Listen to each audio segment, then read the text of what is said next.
L'amour fait-il mal? À la place de ce monsieur, qu'auriez-vous fait? Abonnez-vous et laissez vos avis en commentaire. Merci. Le soleil baisse lentement, teintant le ciel de nuances orangées et roses. Le manguier, majestueux et centenaire, abrite deux silhouettes assises à même la terre. Son ombre est fraîche et apaisante. Bertrand regarde Alice, ses yeux brillants comme une promesse éternelle. Regarde cette ombre, Alice. Elle protège notre moment, notre avenir. Même les plus grands mots semblent faibles ici, mais je te promets, j'irai au bout du monde pour toi. Tu sais, parfois je me demande si nos rêves ne sont pas plus grands que ce village. J'ai l'impression que le monde extérieur a tellement à offrir. Mais, est-ce qu'on pourrait vraiment y accéder un jour? Nous pouvons, je te le jure. Je donnerai tout ce que j'ai, tout ce que mes ancêtres m'ont transmis. La terre, la maison, tout cela n'est rien comparé à toi. La vraie richesse, c'est notre amour. Mais, et si nous échouons? Si la vie nous sépare avant même qu'on ait eu la chance d'essayer? Échouer serait de ne jamais avoir essayé. Nous avons ce que peu de gens possèdent, Alice. Nous avons ce lien, cette force, qui peut nous arracher cela. Le vent peut souffler, mais nos racines sont profondes ici, sous ce manguier, et elles porteront toujours nos promesses. Je veux croire en ça. Mais parfois, la peur m'étreint. La pauvreté nous entoure, nos familles portent des fardeaux. Écoute-moi, notre amour est plus fort que n'importe quel fardeau. J'ai vu la douleur dans les yeux de mon père quand il a dû se battre pour chaque morceau de pain. Mais il n'a jamais abandonné. Nous ne le ferons pas non plus. Parfois, je me dis que j'aimerais pouvoir partager ce poids avec toi. Que le chemin soit plus léger, que nos cœurs le soient aussi. Ensemble, nous le rendrons léger. Nous bâtirons quelque chose que personne ne pourra détruire. Souviens-toi de ce manguier. Il a dû résister à des tempêtes, mais il est toujours là, solide. Nous serons comme lui. Donc, promets-moi que quoi qu'il arrive, nous serons toujours là l'un pour l'autre, comme ce manguier. Je te le promets. Je jure que, peu importe les épreuves, je resterai à tes côtés, main dans la main. Pas même la mort ne pourra m'en séparer. Alors, faisons ce serment ici, sous ce manguier. Celui qui a vu grandir tant d'histoires. Oui, faisons-le. Pour nous, pour notre avenir. Ils ferment les yeux, unis dans un moment de silence, leur amour coiffé par l'ombre bienveillante du manguier, tandis que le soleil se couche doucement à l'horizon, promettant un nouveau jour rempli d'espoir. Ils échangent un regard chargé d'émotion, se laissant porter par l'ombre protectrice du manguier. Le vent se lève, emportant leur rire, tandis qu'un chant d'oiseaux s'élève dans le crépuscule. Chaque objet ici a une histoire. Chaque sourire sur ces photos, mon père, il avait tant de rêves. Il aurait voulu que je continue cette lignée. Il ferme les yeux un instant, la voix tremblante, avant de prendre un document. Son regard se fiche sur les mots, comme s'il cherchait une réponse. Pourquoi est-ce si difficile? Pourquoi ce choix fait-il si mal? Alice rêve d'un avenir loin d'ici. Et moi je sais que ce que je fais est juste. Si je le fais par amour, pourquoi est-ce que ça me coûte autant? Je suis un homme de la terre, un héritier de ces champs. Comment puis-je les abandonner? C'est mon identité. Prouverai-je jamais à ma famille que j'étais digne de cet héritage? Chaque paysan a travaillé dur pour obtenir cela. Ça représente des sacrifices, des nuits passées à semer. Il secoue la tête, mais qu'est-ce que ça vaut si cela m'empêche d'aimer? Bertrand s'arrête un instant, fixant la lampe à pétrole. La flamme vacille, tout comme son esprit. À côté de lui, une voix familière brise le silence. Son téléphone sonne, c'est sa bien-aimée. Bertrand, que fais-tu? Je fais ce qu'il faut. Je le sens, tu es en train de sacrifier quelque chose de précieux. Je ne veux pas que tu te vois comme ça, comme si tu devais porter tout le poids du monde sur tes épaules. Mais je dois, Alice. C'est pour nous. Ces champs, cette maison, tout cela doit continuer. Si je ne le fais pas, qui le fera? Je comprends ce que tu ressens, vraiment. Mais cet héritage ne doit pas t'aliéner. À quoi bon avoir tout cela si tu es malheureux? Je veux te voir épanoui, pas enchaîné à ce passé. Et pourtant, c'est un combat contre moi-même. Chaque mot que je signe ici représente un adieu à une partie de moi. Refuser de laisser aller, ce n'est pas une preuve d'amour. C'est un poids que tu porteras seul. Je serai toujours là pour toi, mais tu ne peux pas me laisser porter votre héritage à ta place. Mais je te promets que je ferai tout pour nous. Pas un jour ne passe sans que je pense à notre avenir. Mais je me sens aussi trahi par ma propre histoire. Justement, ton histoire ne doit pas être un fardeau. Elle fait partie de toi, mais elle ne te définit pas. Nous avons une chance d'écrire notre propre récit, Bertrand. Et si je perdais tout cela? Mon nom, ma famille, tout ce que j'ai connu. Tu ne perds rien, tu construis quelque chose de nouveau avec moi. Nous sommes à l'aube d'une nouvelle ère, ensemble. Alors, si je dois signer ce document, je le ferai pour nous. Pour un avenir, pas pour un passé qui me plombe. C'est un pas en avant, Bertrand. Un vrai pas vers notre avenir. Bertrand signe finalement, sentant un étrange mélange de soulagement et de tristesse. La pièce est tranquille, mais quelque chose a changé. Leur amour, comme une lumière, fend l'obscurité du passé, promettant un nouveau départ. Bertrand, tu ne viens pas dire au revoir. Attends, j'ai quelque chose pour toi. Il lui tend l'enveloppe, les mains tremblantes, le regard empreint d'une mélancolie profonde. Qu'est-ce que c'est? C'est l'argent de mes sacrifices. Je sais que ce n'est pas grand-chose, mais c'est mon offre pour ton avenir à la ville. Je veux que tu partes avec un peu de sécurité, que tu puisses construire ta vie là-bas. Bertrand, c'est vraiment beaucoup. Je ne m'attendais pas à ça. Pourquoi fais-tu cela? Parce que je t'aime, et parce que je crois en toi. Tu as besoin de cet argent pour réaliser tes rêves, pour devenir cette femme que tu as toujours voulu être. Je ne peux pas t'accompagner, mais je veux que tu sois protégée. Nadia, en retrait, observe la scène, le cœur serré. Elle sent une émotion poignante face à cette séparation, consciente de la profondeur du lien qui unit Bertrand et Alice. Elle se demande ce qu'elle aurait pu faire pour apaiser cette douleur. Sinon l'amour existe, c'est nous qu'on n'aime pas. Je ne pourrai jamais te remercier assez. Tu es vraiment incroyable. Mais, hésitant, et toi? Que feras-tu sans moi? Je me bats, je travaillerai, je ferai ce qu'il faut pour maintenir la ferme. Chaque jour, je penserai à toi, à ce que tu es en train d'accomplir. Mon sacrifice ne sera pas vain. Mais ça veut dire que, tu restes ici, dans ce village. Sans regarder en arrière, sans rêver. Peut-être que je devrais apprendre à rêver ici. Mais pour l'instant, mon rêve c'est de te voir réussir. Si tu réussis, alors une partie de moi le fera aussi. Je promets de revenir. Je n'oublierai jamais d'où je viens, ni la personne qui m'a aidé à m'envoler. Tu m'enverras des lettres, des nouvelles de la ville. Promis, je t'écrirai chaque semaine. Je veux que tu sois la première personne à savoir tout ce qui se passe. Je t'aime, Alice. N'oublie jamais ça. Je t'aime aussi, Bertrand. Rappelle-toi, je reviendrai. Laisse Nadia dire au revoir aussi. Nadia, je ne pouvais pas partir sans te parler. Pas sans te dire ce que j'ai sur le cœur. Je t'écoute, Alice. Je pars pour la ville. Pour étudier, pour devenir quelqu'un. Tu sais, je n'ai jamais été très forte à exprimer ce que je ressens, et je n'ai pas su te remercier. Nadia. Je veux que tu saches que, ce que tu fais pour lui, pour Bertrand, c'est énorme. Tu es celle qui l'a tenu quand j'ai fui. Quand j'ai cru que la vie était ailleurs, que je devais courir après des illusions. Ne dis pas ça. Laisse-moi finir, s'il te plaît. Je ne peux pas partir sans te dire ça, prends soin de lui. Pas parce qu'il est fragile, mais parce qu'il est toi et ton amour silencieux. Il t'aime, même si tu ne lui demandes rien. Et je sais que je n'aurais jamais su le chérir comme tu le fais. Mince. Écoute-moi, Nadia, je ne pars pas pour l'éloigner, ni pour qu'il m'oublie. Je pars pour moi, pour apprendre, pour grandir, pour ne plus dépendre de l'amour des autres pour respirer. Mais toi, reste à ses côtés. Reste patient, douce, fidèle, et quand il sourira demain, quand il rira pour une petite chose, ce sera parce que tu l'as soutenu. Même quand personne ne voyait, même quand j'étais absente. Il t'aime, Alice. Et s'il t'entend? Parce que tu l'aimes, et parce que je sais que moi, je ne le pouvais pas. Et même si je pars loin, je veux qu'il soit heureux. Je veux qu'il ait ce qu'il mérite. Même si ce n'est pas avec moi. Je ne sais pas quoi dire. Ne dis rien, juste, sois là pour lui. Reste sa lumière silencieux, comme tu l'as toujours été. Et moi, je vais essayer de devenir quelqu'un qui mérite de revenir un jour. Je te laisse mon gars, prends soin de lui. La silhouette d'Alice s'éloigne, tandis que Bertrand, seul au milieu de la poussière, sent une vague de tristesse s'abattre sur lui.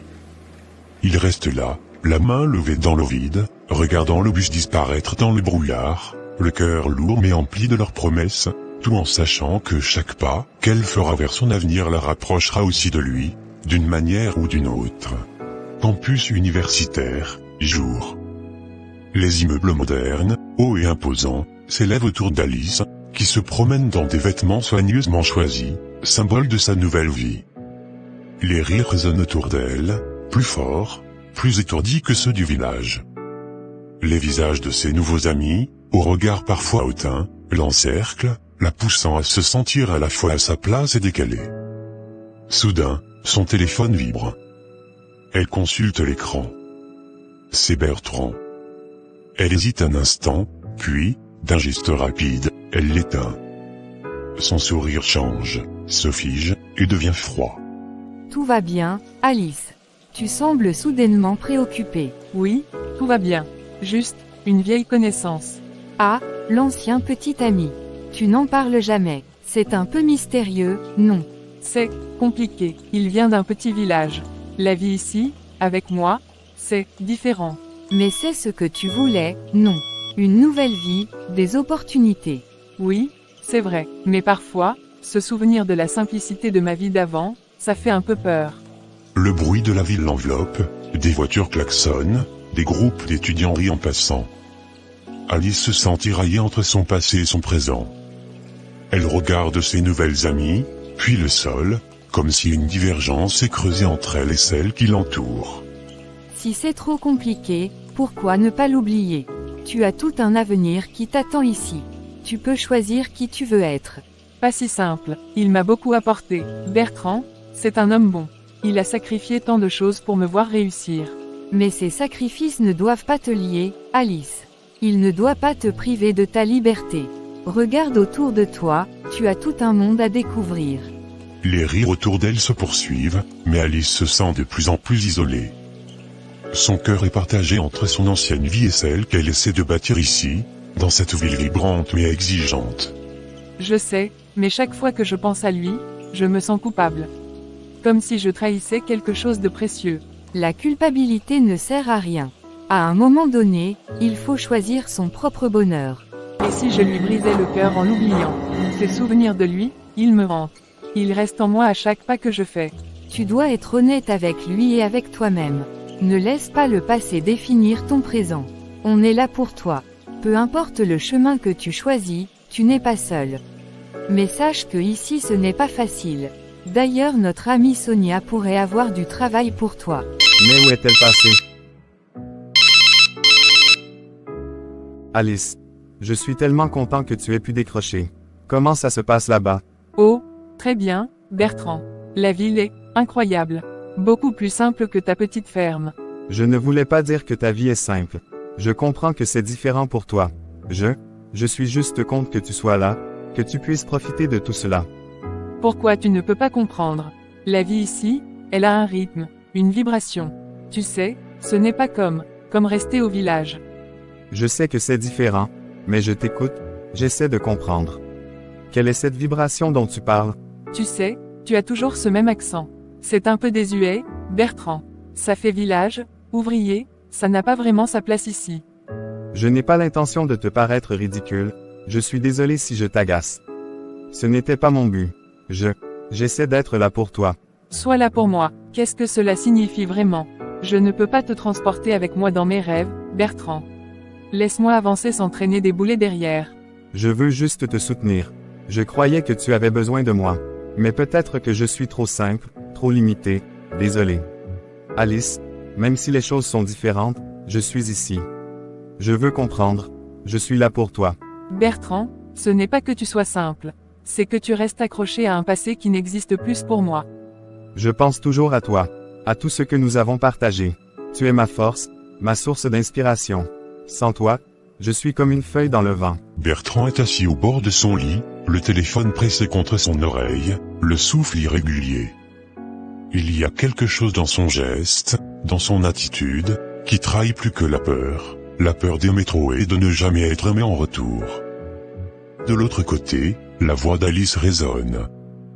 Mais ce n'est plus la voix douce qu'il connaissait, celle qui savait rire avec lui, qui savait l'écouter. Non. C'est une voix étrangère, froide, presque mécanique, traversée par l'agacement et la moquerie. Alice, agacée, presque sarcastique, Bertrand, ton accent, toujours le même, tu parles comme si tu étais resté dans un autre siècle, sérieusement, tu ne peux pas, parler comme les autres. Bertrand sent le sang se glacer dans ses veines. Il ouvre la bouche, cherche un mot, un souffle, une raison. Mais rien ne vient, sinon la voix qui se brise déjà, tremble. Bertrand, voix tremblante, suppliant presque, « Alice, je voulais juste entendre ta voix, te parler, tu sais, moi j'essaie, je fais de mon mieux. » Alice, un rire sec, ironique, « Ton mieux ? C'est ça ton mieux ? » Bertrand, je ne te reconnais plus. Tu ne me gères même plus depuis que je suis arrivé en ville. C'est ridicule, tu parles encore comme un villageois. Bertrand serre les poings. Chaque mot d'Alice est un coup de vent glacial dans son cœur déjà fragile. Il veut crier, hurler, expliquer, mais les mots restent coincés. Comment expliquer que son accent n'est pas un défaut, mais une partie de lui qu'il ne veut pas renier ? Comment expliquer que sa simplicité n'est pas une faiblesse, mais ce qu'il a à offrir, tout ce qu'il peut offrir ? Bertrand, la voix brisée, presque implorante, « Je suis désolé, si je t'ai blessé, je ne comprends pas ce que j'ai fait de mal, je t'aime, tu sais, je n'ai jamais voulu que tu te sentes, méprisé ou seul. » Le silence répond. Alice ne parle plus. Bertrand tend l'oreille, comme pour attraper une réaction, un souffle, un mot. Mais rien. Juste le néant à l'autre bout du fil. Puis, soudain, la ligne se coupe. Le téléphone glisse de sa main. Il s'effondre sur le lit, elle.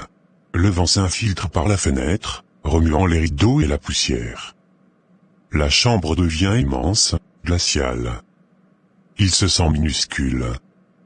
Le silence est plus cruel que la moquerie. Le poids de sa solitude pèse plus lourd que le vide de la pièce. Chaque objet dans la chambre semble lui rappeler qu'il a tout donné, tout sacrifié, et que tout cela est désormais invisible, rejeté par celle qu'il aime. Un léger bruit à la porte. Un toc doux, hésitant. Nadia. Elle ne parle pas. Elle ne juge pas. Elle ne promet rien. Elle est simplement là. Sa présence est une chaleur fragile, un fil tendu vers Bertrand, un rappel que l'amour peut exister sans condition, que certains cœurs savent attendre sans exiger. Nadia posait le téléphone. Un geste presque invisible, mais qui semble contenir un monde entier de patience et de réconfort. Mais elle finit par se moquer et rire à haute voix. Bertrand ferme les yeux, sentant une larme couler, cette fois autorisée à tomber, sans honte, sans retenue. Le monde extérieur a échoué à le protéger, mais dans le silence de cette présence discrète, il trouve enfin un souffle, un répit. Le téléphone reste là, sur le sol, témoin de la douleur d'un amour qui mendie, d'une voix aimante rejetée, d'une patience qui survit malgré tout. Et dans le halo tremblant de la lampe à pétrole, Bertrand réalise peut-être pour la première fois que l'amour ne réside pas dans ce qu'on reçoit, mais dans ce qu'on tient, ce qu'on offre, même quand il semble que le monde entier refuse.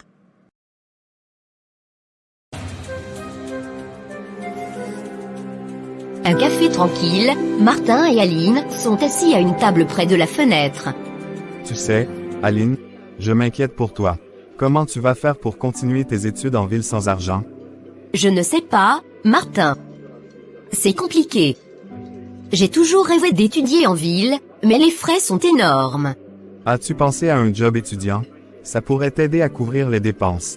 Oui, mais les emplois à temps partiel sont rares, surtout dans ce quartier où je compte cohabiter avec une amie. Et je ne veux pas que ça affecte mes études. C'est vrai, mais il doit bien y avoir des solutions. Peut-être des bourses ou des aides financières.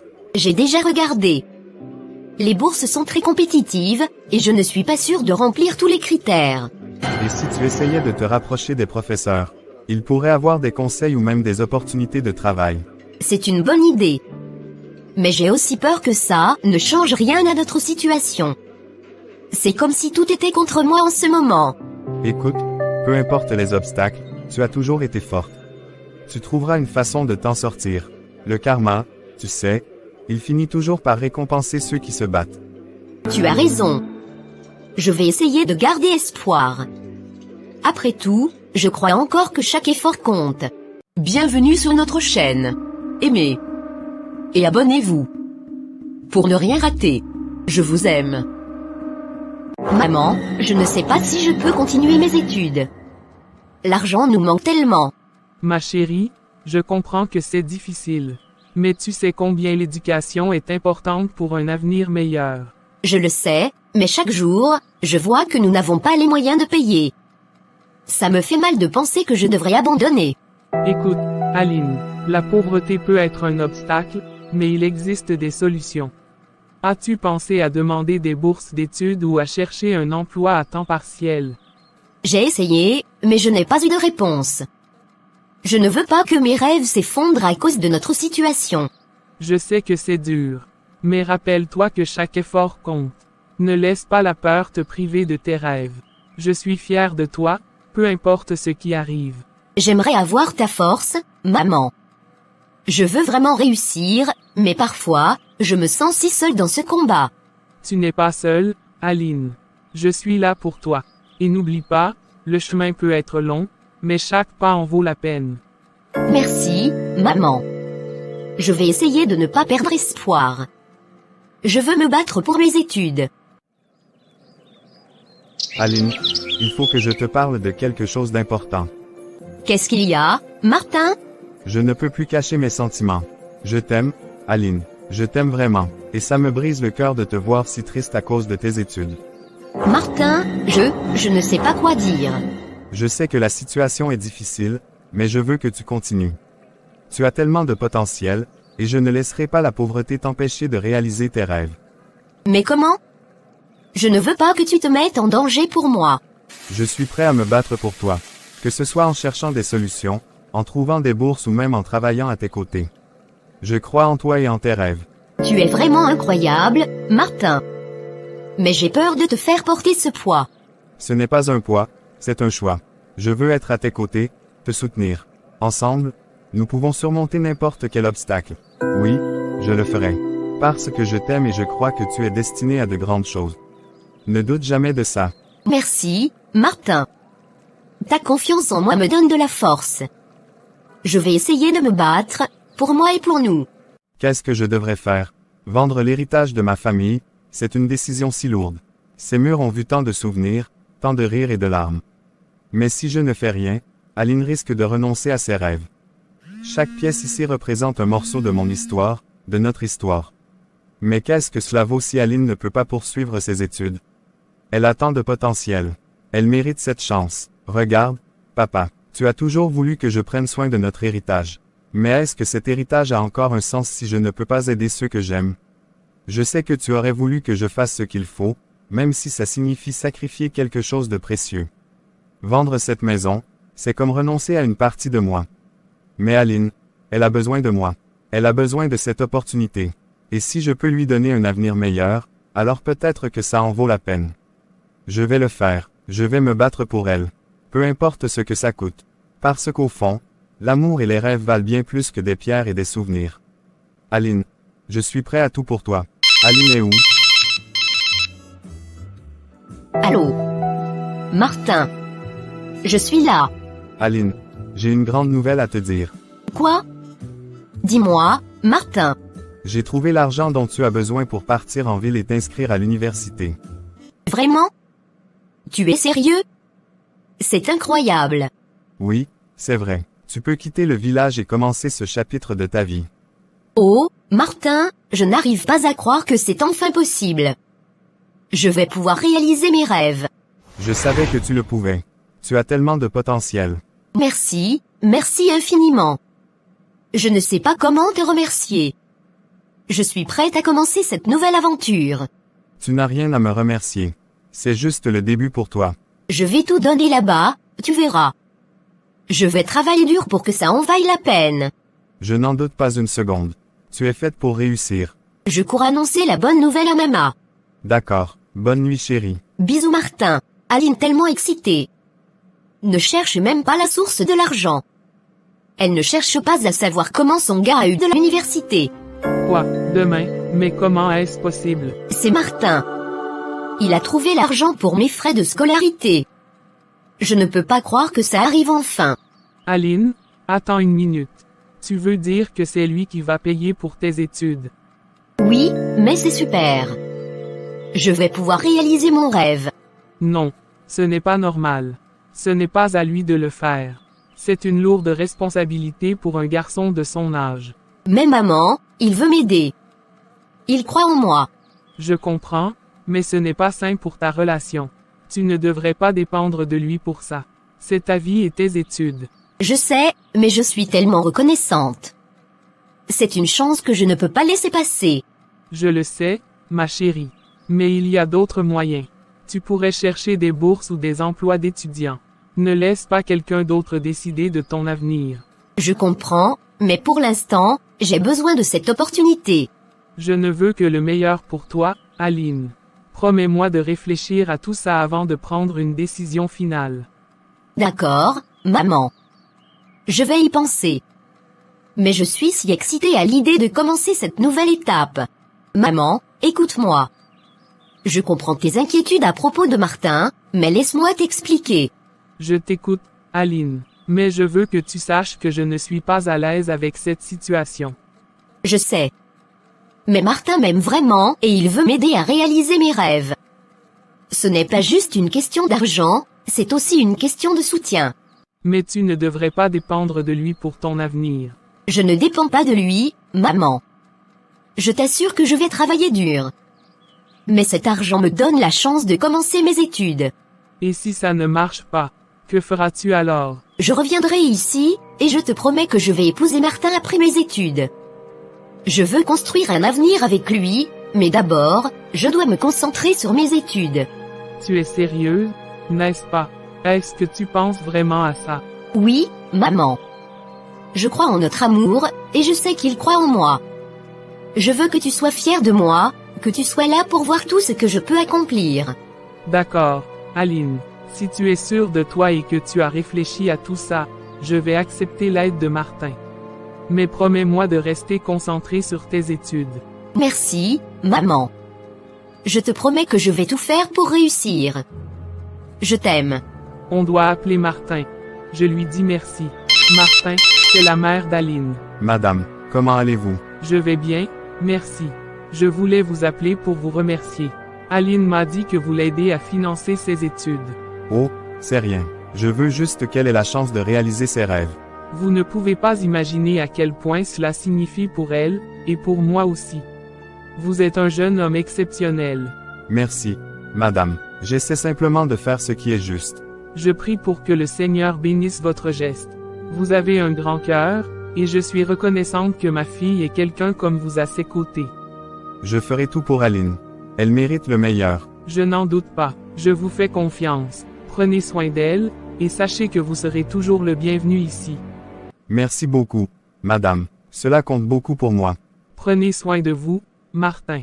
Je vous souhaite plein de succès dans vos projets. Merci, madame. À très bientôt. Je ne peux pas croire que je pars enfin. C'est le début d'une nouvelle aventure. Oui, ma chérie, je suis tellement fière de toi, mais j'avoue que ça me fait un peu peur. Ne t'inquiète pas, madame. Aline va s'en sortir. Elle est forte et déterminée. Merci, Martin. Ça me rassure de vous avoir tous les deux ici. Souviens-toi, tu peux toujours compter sur nous. N'hésite pas à nous appeler si tu as besoin de quoi que ce soit. Je le ferai, maman. Et je vous promets de travailler dur. Et n'oublie pas de profiter un peu de la ville aussi. Fais des rencontres, découvre de nouvelles choses. Oui, je vais essayer de ne pas trop me concentrer sur les livres. Le bus arrive. C'est le moment. Je vais vraiment partir.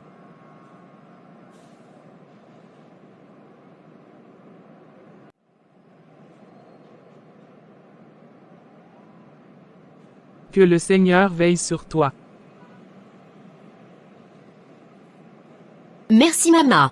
Voilà, je suis enfin dans le train. Je quitte ce maudit village. Pendant des années, j'ai rêvé de ce moment, de m'échapper de cette routine étouffante, de toutes ces attentes. Je suis prête à me trouver, à découvrir qui je suis vraiment. La ville m'attend, pleine de promesses et d'opportunités. Je vais pouvoir vivre mes rêves, rencontrer des gens qui partagent mes passions, apprendre et grandir. C'est effrayant et exaltant à la fois. Mais je ne peux plus rester ici, coincé entre les murs de ce village. Je suis prête à embrasser l'inconnu. Regardez ce lit. C'est un vrai cocon de luxe. Au village, j'étais entourée de murs gris, de petites pièces sombres. Ici, tout est lumineux et accueillant. Je me sens comme une princesse. C'est incroyable de penser que je vais passer la nuit ici, dans ce havre de paix. C'est comme si tout le poids du monde s'était envolé. Je suis enfin libre. Demain, mon ami viendra me chercher. Je vais explorer cette ville, plonger dans tout ce qu'elle a à offrir. Je n'ai jamais ressenti une telle excitation. C'est comme si je sortais du noir, pour entrer dans la lumière. Je suis prête à découvrir qui je suis vraiment. Oui, je suis ici pour rester. Cette ville va être mon nouveau terrain de jeu. Je vais vivre chaque instant à fond.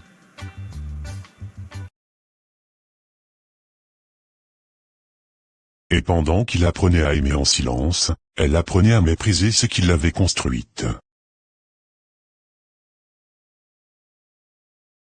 Bienvenue sur notre chaîne. Abonnez-vous. Likez et laissez vos avis en commentaire. Merci. Je vous aime. Tu sais, la nuit peut souvent sembler plus lourde qu'elle ne l'est réellement. Elle n'est qu'un reflet de nos pensées, de nos angoisses, mais il y a aussi de la beauté dans l'obscurité. J'ai l'impression que tout ce que je fais est en vain. Comme si j'étais un fantôme dans ma propre vie, priant pour revivre un moment que jamais personne ne peut comprendre. Les fantômes sont souvent les victimes de leur propre mélancolie. Tu as tellement donné, Bertrand. Parfois, il est difficile de laisser aller un rêve. Et encore plus de voir l'autre avancer sans nous. Mais pourquoi cela me fait-il si mal? Je suis censé être heureux pour elle, être fier de ses réussites. Je l'aime encore, et pourtant, je me sens trahi. Comme s'il y avait une partie de moi qui lui appartient et qui ne reviendra jamais. Je suis là, se battant contre mes propres démons, et elle rit, elle vit. C'est normal de ressentir cela. Cet amour, il s'étire, se déforme, mais ne se détruit pas facilement. Tu avais construit un futur avec elle dans ton esprit, et ce futur s'effondre. Mais rappelle-toi, Bertrand, l'amour ne se mesure pas à ce que nous perdons. Parfois, aimer, c'est aussi savoir faire un pas en arrière. Et que faire de cette douleur? Que faire quand tous ces souvenirs de bonheur se mêlent à un désespoir dévorant? Chaque moment passé à construire ce lien, à croire que ce serait pour toujours, semble maintenant une blague amère. Accepte cette douleur. Ne la cache pas, c'est un passage nécessaire pour aller de l'avant. J'aimerais que tu puisses voir la beauté dans ce que tu as vécu avec elle, même si cela fait mal. Chaque rire, chaque regard échangé, malgré la tristesse actuelle, cela fait partie de toi maintenant. C'est ce qui te rend plus humain, plus vivant. Parfois, je me demande si je devrais l'appeler, lui dire ce que je ressens. Mais je crains qu'elle n'entende que ma faiblesse. La faiblesse et la vulnérabilité ne sont pas incompatibles avec la force. La force, c'est aussi montrer nos failles, ouvrir notre cœur. Si elle ressent encore quelque chose pour toi, cela pourra l'aider à comprendre la profondeur de ton amour, même si les chemins que vous empruntez sont différents. Je sais que je dois avancer, que je dois trouver un sens à cette solitude. Mais chaque fois que je pense à cet avenir sans elle, mon cœur s'effondre à nouveau. Tu n'es pas seul, Bertrand. Oui, l'amour que tu ressens pour Alice est puissant, mais sache que tu as droit à d'autres formes d'amour. L'amitié, l'affection. J'aimerais être là pour toi pendant ce terrible passage. Bertrand regarde enfin Nadia, réalisant la profondeur de son soutien silencieux. Ses yeux, pleins de gratitude mais aussi de confusion, commencent à se nouer avec des émotions complexes. Mais je ne veux pas te blesser. Je sais que je vagabonde entre le souvenir et la réalité. Parfois, je me sens coupable de penser à un futur sans elle. Ne te sens pas coupable d'être humain. Sais-tu combien de personnes souffrent en silence tout en cherchant à avancer? La route sont multiples, et chaque chemin mérite d'être exploré. Ai-je le droit de rêver encore? De vouloir quelque chose de nouveau, de différent? Comment passer à autre chose sans trahir ce que nous avions? Tu as ce droit. Tu peux chérir les souvenirs tout en t'autorisant à rêver d'un demain. Ton cœur a cette capacité. Rappelle-toi, aimer ne signifie pas oublier. C'est juste une façon de grandir. Merci, Nadia. Parfois, je me sens si perdu, comme si je ne savais plus qui je suis sans elle. Tu es toujours Bertrand, un homme avec des rêves, des passions, et un cœur qui bat encore. La vie ne s'arrête pas à une personne. Elle évolue, tout comme toi. Et je suis là, comme une complice silencieuse, pour te rappeler combien tu es fort. Bertrand ressent la chaleur de sa présence, comme une douce lumière dans la nuit sombre. Leurs échanges, bien que chargés de douleur, se teintent également d'un soupçon d'espoir. Peut-être qu'accepter la douleur est la première étape vers la guérison. Merci d'être là, Nadia. Grâce à toi, j'ose y croire un peu plus. Nadia acquiesce, le sourire chaleureux et plein de compréhension. Ensemble, sous la voûte étoilée, deux âmes se réconcilient avec le poids du passé, regardant le chemin qu'elles peuvent encore tracer ensemble dans l'inconnu. Le couloir de l'hôpital est d'un blanc cruel. Un blanc qui n'apaise pas, un blanc qui accuse. Les murs semblent trop propres, trop silencieux, comme s'ils refusaient toute émotion humaine. Alice est assise sur une chaise en plastique dur, les épaules affaissées, les mains jointes entre ses genoux. Son sac de luxe repose à ses pieds, inutile, ridicule, vidé de tout sens. Le médecin est devant elle. Il parle. Ses lèvres bougent. Sa voix est calme, professionnelle, presque compatissante. Mais les mots n'arrivent plus jusqu'à elle. Ils se perdent quelque part entre ses oreilles et son cœur. Puis deux mots percent enfin le brouillard. VIH positif. Le temps s'arrête. Le couloir disparaît. Le bruit des pas, les chariots, les voix lointaines, tout s'éteint. Il ne reste qu'un vide immense, brutal, qui lui écrase la poitrine. Alice sent son souffle se bloquer. Son cœur bat trop vite, puis trop lentement. Elle voudrait crier, poser des questions, nier. Mais aucun son ne sort. Le médecin continue de parler, traitement, suivi, précaution, avenir possible. Mais pour Alice, l'avenir vient de s'effondrer comme un immeuble sans fondation. Elle baisse les yeux. Ses mains tremblent. C'est donc ça, c'est donc maintenant. Les images défilent sans qu'elle les appelle, les nuits brillantes de la ville, les rires trop forts, les promesses faciles, les bras inconnus, les mots doux qui ne signifiaient rien. Tout ce qu'elle croyait être la liberté se transforme en une longue chaîne invisible. Elle sort son téléphone. Un réflexe. Un espoir stupide. Elle fait défiler les contacts. Des noms. Beaucoup de noms. Mais aucun ne répond. Elle écrit un message. Puis l'efface. Elle appelle. Ça sonne. Puis ça coupe. Encore. Encore. Rien.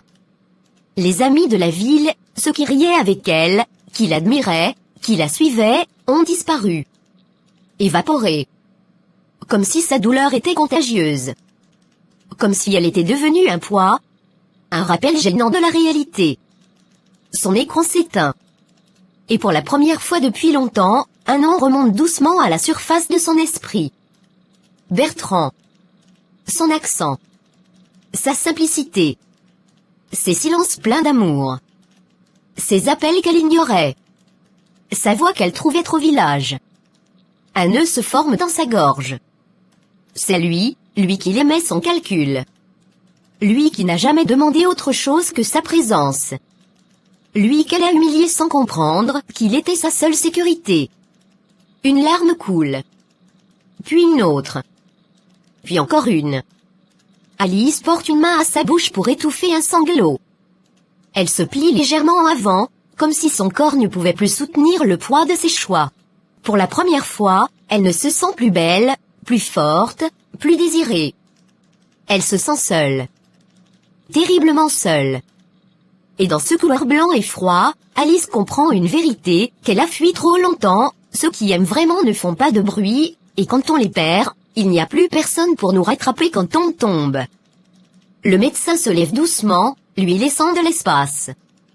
Le silence revient, lourd, définitif. Alice reste là, assise, brisée, tenant son téléphone éteint comme on tient une main absente. La ville lui a tout pris. Et elle n'a plus rien à offrir en retour. Le crépuscule enveloppe le village d'une lumière douce, teintée de feutre rose et doré. Les journées chaudes de l'été s'estompent lentement, laissant place à un air plus frais. la nature semble respirer un dernier souffle de répit avant que l'automne ne s'installe, ses couleurs flamboyantes contrastant avec le cœur lourd d'Alice. Elle marche lentement, une silhouette amaigrie, presque éthérée, son visage marqué par les épreuves qu'elle a endurées. Chacune de ses pas résonne comme le battement de son cœur, qui tambourine dans sa poitrine à mesure qu'elle s'approche de ce qu'elle avait autrefois considéré comme chez elle. En s'approchant de la maison de Bertrand, une étrange combinaison d'angoisse et de nostalgie l'envahit. Le vent joue avec ses cheveux décolorés, et un frisson parcourt son échine. C'est un lieu chargé de souvenirs, des moments de douceur, de promesses partagées, mais aussi de disparitions douloureuses. Seule, perdue dans ses pensées tumultueuses, elle s'immobilise un instant, la main tremblante posée sur le portail en bois usé, comme pour trouver un soutien. Des rires éclatent à l'intérieur, des rires si familiers qu'ils lui broient le cœur. Elle ferme les yeux, empreinte de souvenirs heureux qu'elle aurait aimé remporter avec elle. Son esprit s'emballe, lui rappelant les éclats de voix, les éclats de rire qui autrefois illuminaient sa vie. Hésitant, elle jette un coup d'œil à travers une fenêtre. Et là, le monde qu'elle a perdu défile sous ses yeux. Bertrand, son amour, sourit comme il ne l'a pas fait depuis longtemps. À ses côtés, Nadia, rayonnante dans une robe d'été, partage une complicité qui lui est désormais étrangère. Alice se sent comme un fantôme, un intrus dans ce bonheur qui se déploie devant elle comme un tableau vivant. Elle prend conscience avec une force dévastatrice que tout ce qu'elle a piétiné vit sans elle. Son cœur se serre, mat démon entrelacé de regrets et de désespoir. Cet instant qu'elle aurait voulu partager avec Bertrand se déroule sans elle, et elle réalise avec une poignante lucidité la profondeur de son abandon. Qu'elle n'aurait pas dû fuir, qu'elle aurait dû se battre pour eux quand cela comptait le plus. Au fond d'elle, un cri de désespoir monte tiré mais il est étouffé par la douleur de la vérité.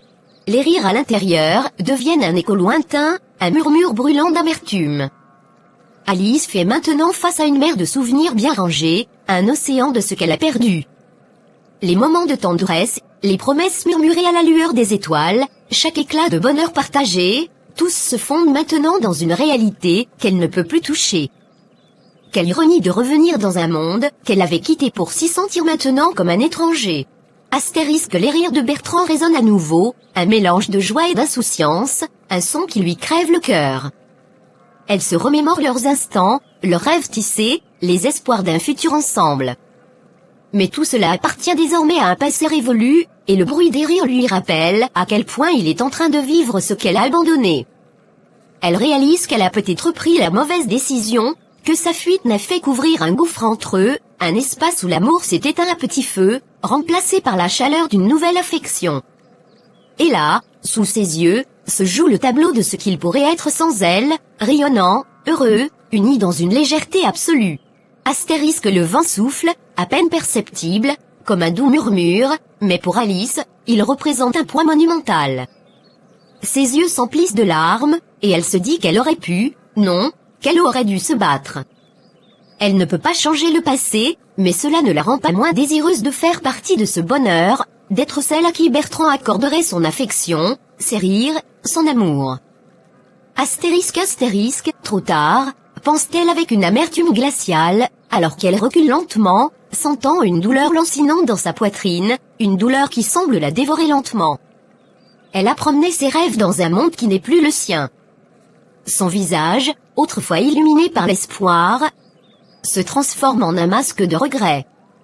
Alice se détourne, laissant cette maison derrière elle, le cœur brisé et les bras vides. Elle sait maintenant que la vérité ne fait pas de place aux rédemptions rêveuses. La route qu'elle aurait pu emprunter est désormais fermée, barrée par ses choix. Elle continue d'avancer, les yeux pleins de larmes, avec une douleur infinie, mais elle sait qu'elle doit trouver une nouvelle voie. Un nouveau sens. Le crépuscule s'étend autour d'elle, et avec chaque pas, elle comprend que la vie exige des sacrifices, mais aussi des luttes. Alice est loin de savoir ce que l'avenir lui réserve, mais elle sait qu'elle doit croire à l'espoir d'un nouveau commencement. Peut-être qu'un jour, elle pourrait panser les blessures de son cœur. Peut-être qu'un jour, elle pourrait retrouver son sourire perdu au milieu des ombres. Dans les crins de l'église du village, le jour s'illumine d'une lumière douce, teintés d'or et de bleu. Les murs en pierre, chargés d'histoire et de souvenirs, semblent vibrer d'une énergie secrète. Ce matin-là, les bancs sont ornés de fleurs blanches, leur parfum délicat remplissant l'air d'une promesse féconde. C'est un jour de mariage, un jour que Bertrand avait imaginé, un jour qu'Alice ne pouvait plus qu'observer de loin, accablée par une douleur sourde et dévorante.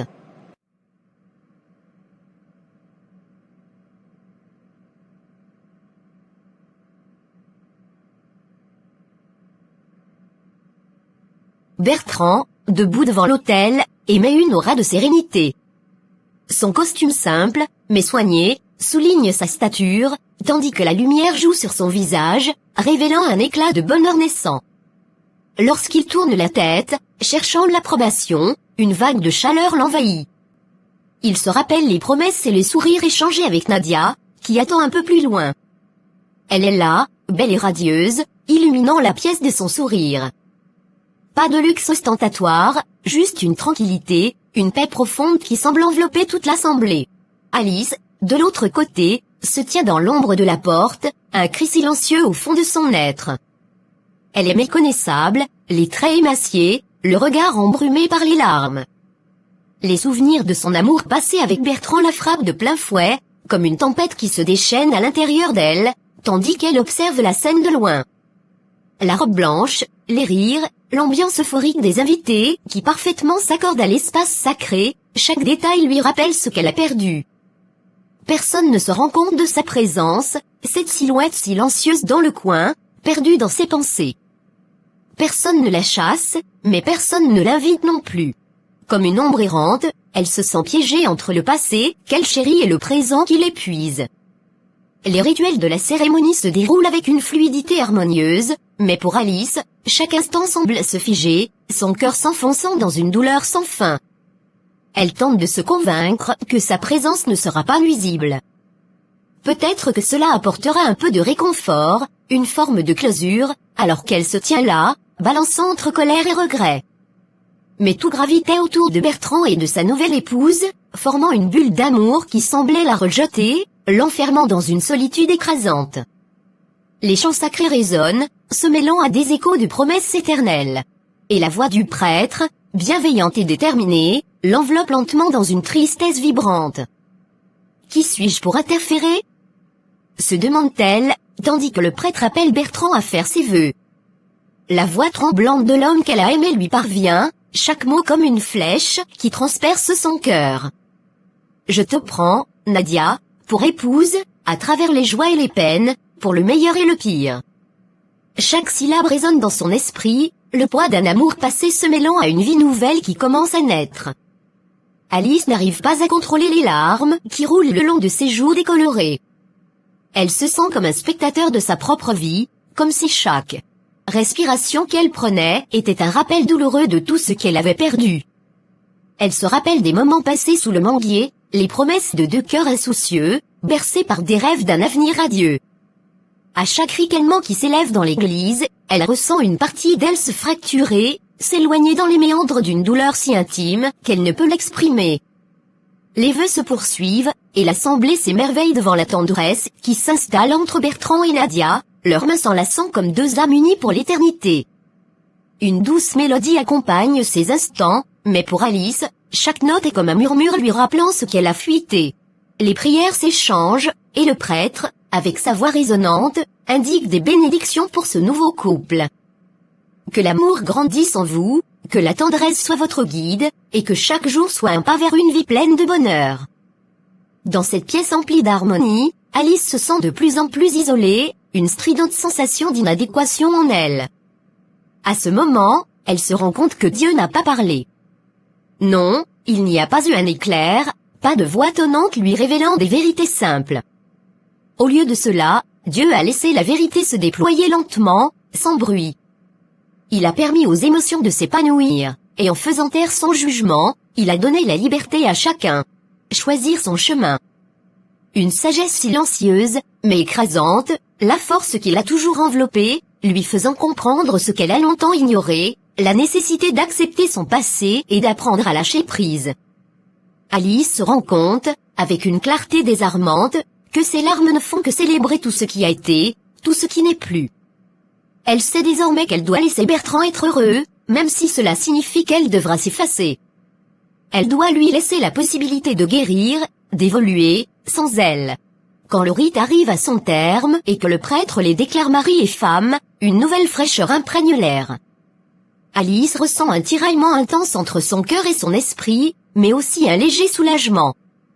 Elle se lève lentement, se dirigeant vers la sortie, le regard encore embué par les larmes, mais son cœur bat enfin au rythme de la paix qu'elle n'avait pas prévu. À la porte, elle jette un dernier coup d'œil à l'intérieur. Bertrand et Nadia, main dans la main, échangent des sourires radieux, leurs visages illuminés par la lumière du jour. Les vitraux de l'église brillent, projetant des ombres et des couleurs sur leurs figures. Le bonheur qu'ils partagent lui inspire également. Une lueur, un semblant d'espoir, un élan pour son propre avenir. Elle sait que ce changement est l'inévitable conséquence de leur choix. La vie doit continuer, même si cela signifie se laisser derrière le chagrin. Alors qu'elle passe le seuil, l'air frais de l'extérieur vient lui caresser le visage, une promesse subtile de renouveau. Elle tourne le dos à l'église, prête à aller de l'avant, apprenant à vivre avec la beauté tragique de ses souvenirs, acceptant la justice silencieuse qui s'est inscrite dans le fil de sa vie. Cimetière, lever du soleil. Les premiers rayons du jour percent le voile de la nuit, peignant le ciel de nuances d'orange et de rose, illuminant la terre qui s'éveille. Une brise légère fait vibrer les feuilles des arbres centenaires qui veillent silencieusement sur le lieu de recueillement. Le cimetière est calme, habité par une paix troublante, comme si chaque pierre tombale gardait des secrets inavoués, des murmures d'histoires passées. Au milieu de ce sanctuaire de mémoire, une tombe anonyme se dresse. Impassible dans son anonymat, elle est ornée d'une simple pierre grisâtre, marquée par le temps, presque oubliée. Sur ce triste monument, une fleur fraîchait. Délicatement déposée, ses pétales éclatants contrastant avec la froideur de la pierre. La fleur, un geste d'affection, une ode à une vie disparue, capture l'essence de l'amour que l'on ne peut jamais perdre, même lorsque la mort sépare les êtres. La voix de Bertrand s'élève, douce et mélancolique, comme une caresse à l'oreille. Bien que son visage ne soit pas visible dans ce moment, ses mots résonnent profondément dans l'air pur et frais du matin. Ils semblent s'échapper du cœur même de ce lieu. L'amour ne fait pas toujours mal. Ce sont les cœurs ingrates qui blessent. Ces paroles flottent dans le clair matin, pleines de sagesse et de douleur, comme un écho des leçons apprises à travers les épreuves. L'amour, un sentiment si puissant qu'il peut transcender la douleur, illuminant notre existence même lorsque tout semble perdu. Les souvenirs d'Alice s'immiscent dans son esprit, des instants de joie et de tristesse, de rire et de larmes, redonnant vie à une passion qu'ils avaient partagée. Mais ce qu'il a appris se reflète dans cette simple phrase, aimer véritablement implique parfois de laisser partir, de guérir, même lorsque cela semble insupportable. Alors que la caméra s'élève lentement, elle dévoile la beauté du lever de soleil qui se fraye un chemin à travers le paysage humide et verdoyant. Les rayons d'or illuminent les tombes, dévoilant l'histoire de chaque vie gravée dans la pierre, offrant une perspective sur l'immensité du cycle de la vie et de la mort. Le ciel se transforme lentement, reflétant un paysage d'espoir, une lumière prometteuse qui se fraye un chemin à travers l'obscurité des souvenirs. Les pensées de Bertrand se trament, s'entrelacent avec le paysage, chaque souffle s'imprégnant d'une mélancolie sereine et d'une paix intérieure. Il se remémore sa relation avec Alice, les moments de bonheur et de lutte, mais surtout les enseignements qu'il en a tirés. Dans son esprit, il comprend que chacun a ses blessures, que les épreuves nous forgent, mais également que l'amour véritable peut transcender ses douleurs. Ce n'est pas le sentiment qui fait mal, mais le manque de gratitude et d'appréciation pour les instants partagés. La caméra continue à s'élever, laissant derrière elle cette tombe anonyme, mais gardant cette fleur, un symbole d'amour éternel, dans le champ de vision. Elle s'envole vers l'horizon, là où la lumière du soleil embrase le ciel, illuminant les nuages d'une promesse de renouveau. Les cœurs, bien qu'éprouvés, portent en eux la force de l'amour qui perdure. L'amour qui nous aide à avancer, à transformer la douleur en sagesse, le chagrin en lumière. Le silence s'installe, lourd mais réconfortant, comme une conclusion à cette odyssée d'émotions. L'amour véritable, comme un fil invisible, relie les âmes, transcendant même les barrières de la mort.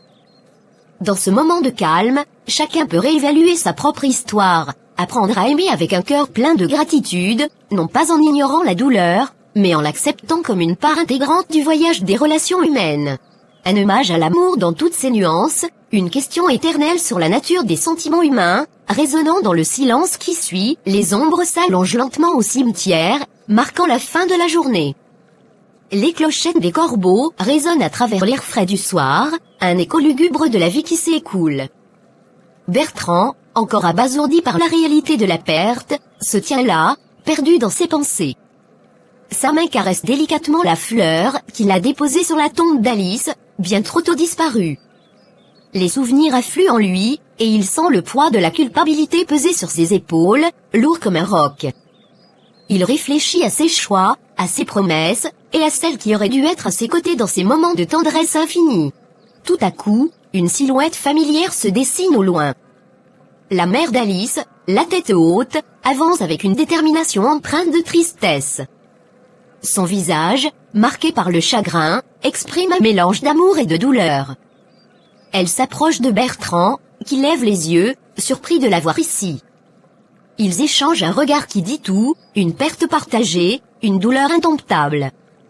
Les instants se figent. L'air est lourd, chargé de non-dits et de sentiments enfouis. Bertrand. Sa voix est à la fois douce et puissante, porteur d'une mélancolie palpable. Elle s'arrête devant lui, le cœur lourd, mais une force intérieure l'incite à avancer, à adresser à cet homme le message qu'elle porte dans l'âme.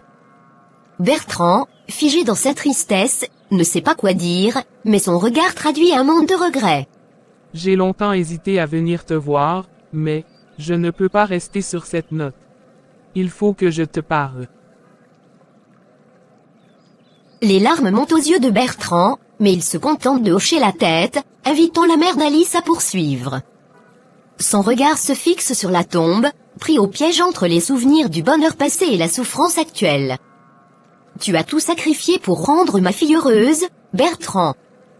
Je le sais, et je le reconnais. Votre amour était vrai, profond et sincère. Mais parfois, même les plus belles intentions peuvent mener à des chemins sombres. Bertrand détourne le regard, incapable de s'enliser davantage dans la culpabilité. Elle continue, une tristesse palpable dans ses larmes. La cupidité, ce désir insatiable de vouloir plus, t'a conduit ici. J'aimerais que tu comprennes que ce n'est pas seulement ta perte, mais aussi celle d'Alice. Sa vie, bien qu'éphémère, aurait pu être comblée par ce que vous aviez construit, si seulement les choix avaient été différents. Bertrand se sent acculé par ses propres pensées, la lucidité des mots de la mère d'Alice le frappe droit au cœur. L'écho des moments de doute, des hésitations, tout cela refait surface, lui révélant sa part de responsabilité dans ce drame. Les larmes qu'il contenait se forment et débordent, rendant les mots difficiles à prononcer. Je suis désolé. Je ne savais pas. Je pensais que changer les choses, que c'était la bonne décision. Que l'avenir nous appartenait, elle l'écoute, son regard empreint de compassion mais aussi de peine. Elle sait qu'il souffre, mais ces mots sont nécessaires, des vérités qu'ils doivent tous deux entendre. Parfois, la vie exige des sacrifices. Parfois, nous ne voyons pas les conséquences de nos choix avant qu'ils ne soient irréversibles. Mais je ne suis pas ici pour te blâmer. Je suis là pour te dire que ma fille aurait voulu que tu trouves la paix. Que tu continues de vivre. Bertrand, toujours au bord des larmes, regarde la femme qui a donné la vie à celle qu'il a perdue et qui maintenant, par ses paroles, lui tend une main réconfortante. Dans son cœur, il sait qu'elle a raison. Je te souhaite beaucoup de chance dans ton foyer avec Nadia. Elle a toujours été là pour toi, même dans les moments où tu ne l'as peut-être pas remarqué. Peut-être qu'ensemble, vous pourrez construire quelque chose de bon, quelque chose de joyeux. Sa voix se brise légèrement, mais elle se reprend, décidée à ne pas se laisser submerger par la tristesse.